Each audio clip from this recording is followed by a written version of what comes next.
Hi everyone, welcome to the second lecture in chapter 9. So last time we talked about mole-to-mole stoichiometry, which was using that balanced equation, right, to get from moles of one substance to moles of another. And we talked about the law of conservation of matter and how that shows up in chemical reactions. So today we're going to talk about grams to gram stoichiometry. So this will be going from grams of one substance to grams of another substance. So it's going to use what we learned in chapter 7, where we can convert moles to grams and grams to moles. And it's going to combine what we learned in the first lecture of chapter 9, right, that moles to moles stoichiometry. So it's going to bring those two pieces together. This is finally getting into actually being able to calculate things in a lab. Like if we start with, a given mass of, say, silver, right? How much silver sulfide product can we make? So you're really getting into the heart of chemistry now, which is really, really cool. We've learned a bunch of the little fundamental pieces, and now we're putting them together to be able to do some really cool calculations. So this is what we're covering today, mass to mass or grams to grams, right? Because we measure mass in grams. So to convert the mass of one substance to the mass of a second substance in the reaction, you need three pieces of information. So the first one would be the molar mass of substance A, right? And we can calculate that from the periodic table. We've been doing a lot of practice doing calculating molar mass. You'll also later need the molar mass of substance B. Again, from the periodic table, right? We can go through and we can calculate the molar mass of the substances. So these are things that we learned back in chapter 7. And then the mole ratio, this is what we did last time, the mole ratio for A and B. And so that would be the first part of chapter 9. So we're going to combine all these together. And then this below tells you kind of how you're going to get there. So you're going to get from grams of A to moles of A. And to do that, you're going to use the molar mass of A. And then you're going to go from moles of A to moles of B. And you're going to use this, so it says mole to mole factor. This I call the mole ratio. It has a bunch of different names. But that's what we worked on last time. And then we can go from moles of B to grams of B using the molar mass of B. So you always need to follow this substance. You can't go directly from grams of A to grams of B. We always have to convert things to moles and then use the mole ratio. This will be really common if you go into higher levels of chemistry. If you're ever going to change between two substances, right? Now we're going from A to B. And so anytime you're changing between two substances, you always need to convert things to moles and then use the mole ratio and then convert it out of moles. So this is just kind of a general scheme of how things go. So here's kind of how it looks. So this particular problem says when acetylene burns in oxygen, high temperatures are produced that are used for welding metals. So if we look, this acetylene, right, this is a hydrocarbon. And when your hydrocarbon reacts with O2 to produce carbon dioxide and water, this particular type of reaction, right, this is a combustion reaction. And so I keep bringing these up because they're hard to recognize. Hopefully you've been practicing, right, all of our different types of reactions. This one says, how many grams of carbon dioxide are produced when 54.6 grams of acetylene is burned? So again, we're going from grams to grams. So the way that we are going to do this, right, is we're going to use this schematic down at the bottom. From grams of acetylene, we're going to use the molar mass. We're going to change it into moles of acetylene. And then we're going to use the mole ratio to go from moles of acetylene to moles of carbon dioxide. And then we're going to use the molar mass of carbon dioxide to go from moles of carbon dioxide to grams of carbon dioxide. Okay, so this is going to be 3 steps. Anytime you're going from grams to grams, you're going to need 3 sets of train tracks, not including that one that you start with. So essentially, we're starting with 54.6 grams of acetylene, and they want to know how much carbon dioxide can we make. So again, this would be really useful in, actual reactions. If I stick 54.6 grams of acetylene in my reaction and I burn it, how much carbon dioxide will be produced? This is really, really useful in chem. So again, we're starting with 54.6 grams of acetylene, trying to find grams of carbon dioxide. And we know a bunch of things, right? We know that 1 mole of acetylene is 26.04 grams of acetylene, right? This is the molar mass. So if you multiply carbon by 2, right? So here, if we do, we have carbon, we have hydrogen, 2 carbons, 2 hydrogens. You can multiply those by their molar masses.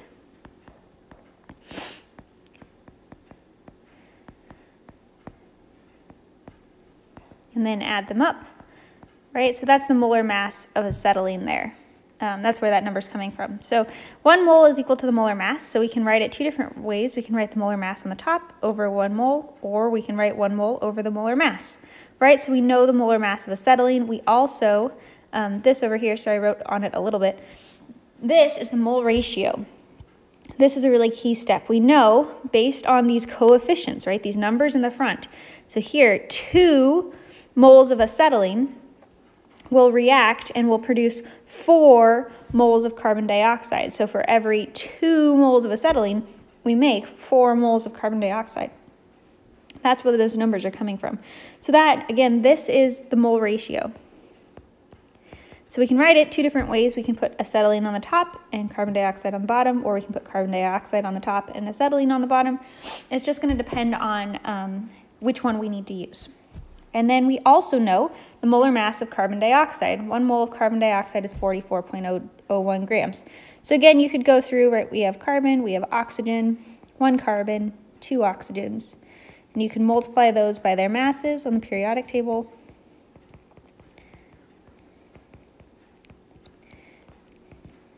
And then you can add them up, and you'll get 44.01 grams, right? So that's the molar mass. And then again, depending on how we need to use that, you can put moles on the top and grams on the bottom, or vice versa.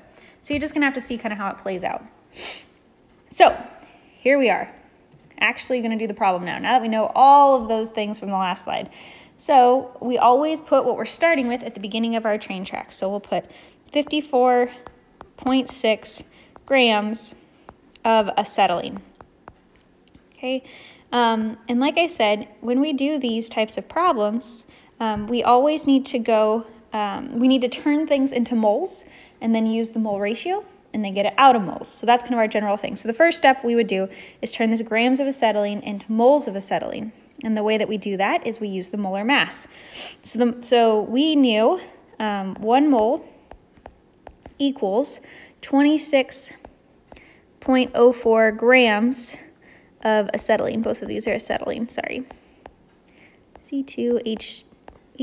Okay, so looking at this, right, grams of acetylene has to cancel grams of acetylene down and to the right. So that means grams of acetylene will go in the bottom here. So that means this piece, right, the right-hand piece will go on the bottom, 26.04 grams of acetylene. And we'll put 1 mole of acetylene on the top. So now, right, grams of acetylene cancels grams of acetylene. We're left with moles of acetylene. So again, like I was saying, you need to convert grams of acetylene into moles of acetylene, and then you can change compounds. So now that we are in moles, now we can use the mole ratio. And so when we look, for every 2 moles of acetylene, we can make 4 moles of carbon dioxide, right? So 2 moles of acetylene equals 4 moles of carbon dioxide. So thinking about where we need things, right? Moles of acetylene in our train track has to cancel down and to the right with moles of acetylene. So that means moles of acetylene has to go on the bottom. So 2 moles of acetylene will go here, and our 4 moles of carbon dioxide will go on the top. Double check, moles of acetylene cancels moles of acetylene. And then once we have this turned into moles of carbon dioxide, right, we've successfully changed compounds. Now we can use the molar mass of carbon dioxide to change it to grams. So from the last slide, we knew 1 mole of carbon dioxide, its molar mass was 44.01 grams. So thinking about our train track here, moles of carbon dioxide has to cancel down and to the right with moles of carbon dioxide, which means this part on the left needs to go on the bottom.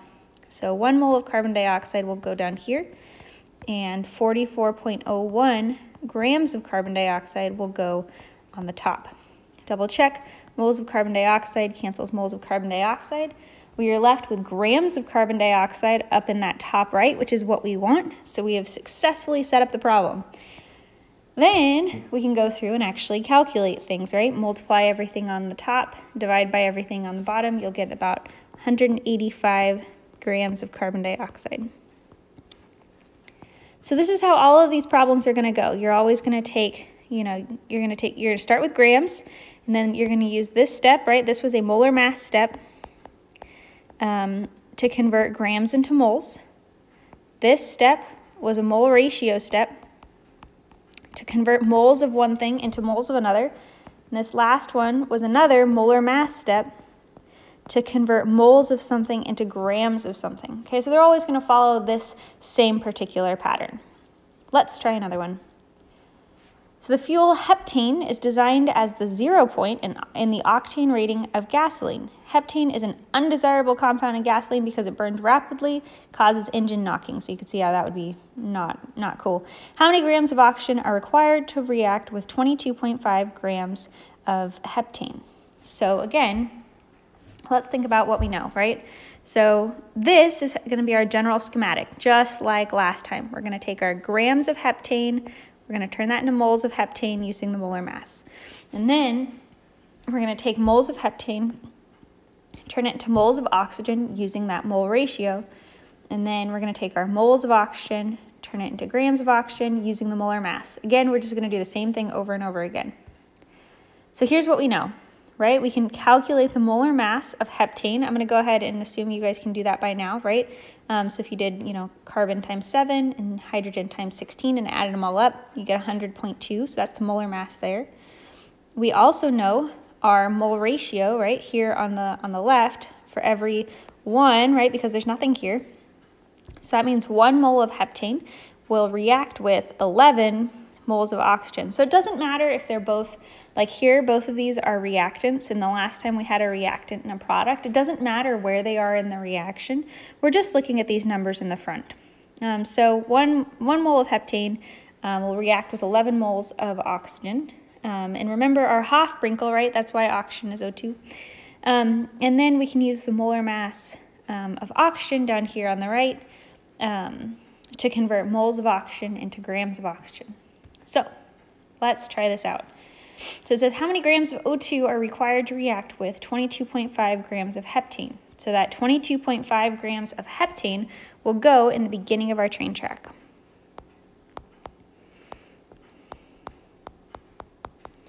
So now, right, like I was saying before, we always have to convert grams into moles so that we can change compounds. So right now we have grams, have to convert it to moles. In the last slide, I showed you that the molar mass of heptane was 100.2 grams. So thinking about our train track here, we have grams of heptane up here, and it has to cancel down and to the right, which means that grams of heptane will have to go on the bottom. So this piece on the right, that's going to go on the bottom here, 100.2 grams of heptane, and that means that 1 mole will go on the top. Now, we've successfully converted grams into moles, so now we can use our mole ratio to change from moles of one thing into moles of another thing. So now we're going to use our mole ratio. So we look at the numbers in the front. So here, there's nothing in front of heptane, so that means 1 mole of heptane is equal to, and we're trying to find out stuff about oxygen, right? That's our plan. So we need the number in front of oxygen, that's 11. So 11 moles of O2. So again, looking at our train track, things have to cancel down and to the right. So that 1 mole of heptane has to cancel down and to the right with moles of heptane. So this part on the left here will go on the bottom. 1 mole of heptane, which means that 11 moles of oxygen will go on the top. Double check, moles of heptane cancels moles of heptane. And then once we've turned it into moles of O2, we can now convert it into grams of O2 using the molar mass. So on the last slide, I showed you guys 1 mole of O2 equals 32.00 grams of O2. So again, thinking about our train track, right now we have moles of O2, so moles of O2 has to cancel down and to the right, which means this piece on the left needs to go on the bottom, 1 mole of O2, and that means that 32.00 grams of O2 will go on the top. Double check, moles of O2 cancels moles of O2, and then, right, finally in this last one, we have grams of O2, which is what we were trying to find. That tells us that we are done making this train track. So we can multiply all the numbers on the top, divide by all the numbers on the bottom. We're going to get 79.1 grams of O2 as our answer. So again, it's always following the same step, right? We put grams at the beginning. We're going to use molar mass to convert it to moles. Then we're going to use the mole ratio to change compounds. And then we're going to use the molar mass to convert it out of moles and into grams. So always follows this exact same pattern. So now I want you to try one. So go ahead and pause. Try this problem. So it asks how many grams of potassium are required to produce 36.0 grams of potassium chloride. So pause this, try what we've been doing, and see if you can figure it out.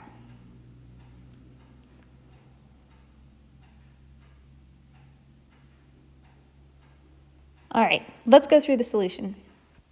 So what we start with, right, we're going to start with 36.0 grams of potassium chloride.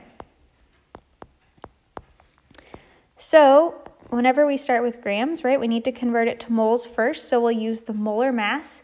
If you went through and calculated the molar mass, you would find out that 1 mole of potassium chloride is 74.55 grams of potassium chloride.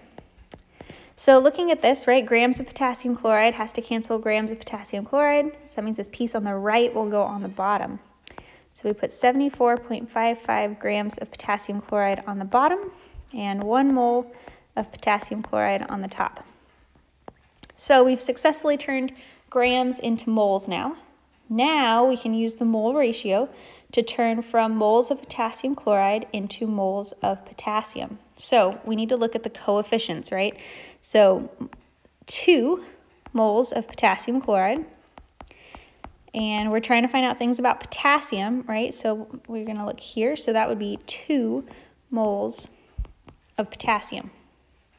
So continuing our train track, moles of potassium chloride has to cancel down and to the right with moles of potassium chloride. So that means this piece on the left will go on the bottom. 2 moles of potassium chloride, and on top you'll get 2 moles of potassium. Double check, moles of potassium chloride cancels moles of potassium chloride. And then after you are in moles of potassium, right, we now can use our molar mass to turn moles of potassium into grams of potassium. So we can look it up on the periodic table. 1 mole of potassium is 39.10 grams. So moles of potassium has to cancel down and to the right with moles of potassium. So that means this piece on the left will go on the bottom. And that means that 39.10 grams of potassium will go on the top. Moles of potassium cancels moles of potassium. We are left with grams of potassium on the top, which is what we were looking for. So we can multiply all the numbers on the top, divide by the numbers on the bottom, and we will get our answer, 18.9 grams of potassium. So there you go. That is how you do grams to grams stoichiometry. So you have some corresponding lecture worksheet problems, problems 10 through 9 on your, 10 through 19 on your lecture worksheet, and they're going to give you more practice doing this exact same thing. So you're going to follow the same pattern every single time, right? Use the molar mass to convert it to moles, use the mole ratio to change compounds, then use the molar mass again to convert it back to grams.